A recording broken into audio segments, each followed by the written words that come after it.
first of the FAANG stocks is reporting this week, so I thought I'd take a look and see what are their charts looking like right now here in 2020. Are some of them too hot to handle? What does the earnings surprise track record look like? What should we expect from the FAANG stocks this earnings season? Let's dive right in. The first one out the gate, I'll just go by their order, is Facebook. And as you can see, the shares are busting out to new all-time highs here in 2020. It's always had kind of a spotty earnings beat or miss track record, and they had those two big misses there in 2019. They've been spending a lot of money hiring a lot of bodies to monitor everything going on the site. There's some thought that maybe they're kind of done with that, and that's why we're seeing this response in the shares. But are they? We don't know until we find out from this earnings report. The shares are among the cheaper of the FAANGs, trading at just 25 times, that's forward earnings. And their revenue growth right now for 2020 is pretty decent. Analysts expecting 21% of revenue growth here going into this year. So can they continue with this hot chart? And what will they say about expenses and all of that? This is going to be one definitely to watch. And then we're going to switch over to the A's. So this is one of the ones, Apple, that many people are saying is just too hot to handle here. It's got a great earnings track record, just that one miss back in 2016, marring its perfect record. But these shares are now much more expensive than they used to be even just a year ago. They're now trading similar to Facebook at 24 times. But remember, Apple used to trade at 10 or 11 times.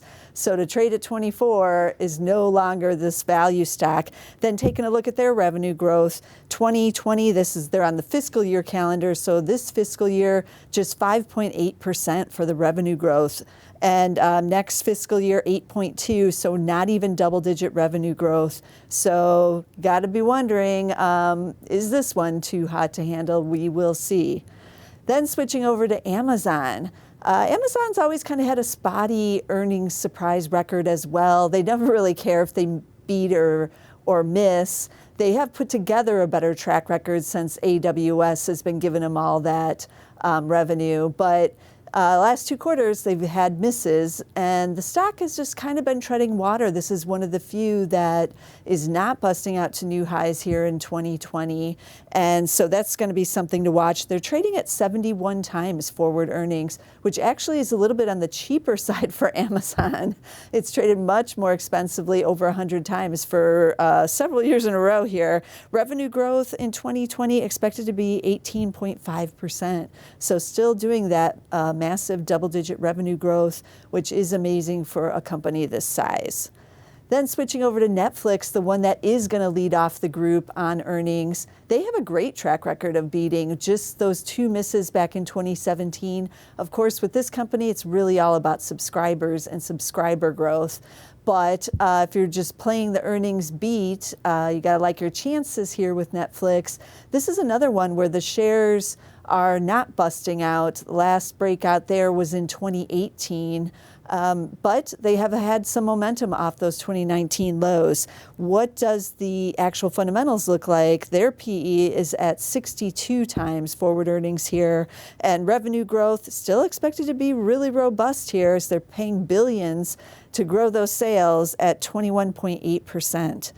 And then wrapping it up with the G, which is now Alphabet here, of the FAANGs, and they're coming off a miss last quarter, but Alphabet has always had the worst track record of all the FAANGs. As you can see, going back there in 2015, they basically were missing every quarter and didn't care. They have put together, like some of the others, a little bit better track record here in recent years, so that's why the miss is a little bit more of a surprise now, but not really. But these shares, too, busting out to new highs. Are these too hot to handle? PE is now 27. Alphabet used to trade in the low 20s for several years there when the stock was kind of moving sideways there. Revenue is still expected to be a growth of 18% this year, which is amazing given that it's now a $1 trillion market cap company. So still doing nearly 20% revenue growth. I don't know how they do it, but they're doing it. And you have to just ask yourself, how much are you willing to pay for those sales here with Alphabet? And in full disclosure, as many of us own many of these stocks in our own personal portfolios, either standalones or in the S&P 500 or what other indexes you may own. I do own several of these. I own Facebook, Amazon, and Alphabet in my own portfolios. So what will happen this earnings quarter? We will see with these great 5 names. A few might be too hot to handle, but some of the others not looking like they're really breaking out here, but that could be changed with this one earnings report. So all during earnings season, I'll be bringing you all of the earnings reports you will want to see. Be sure to subscribe to our channel at Zacks.com/YouTube to see all the latest earnings videos and everything else we're doing on videos there, all the top stocks. But be sure to subscribe so you don't miss a single one, and I'll be back all week long with some more earnings charts.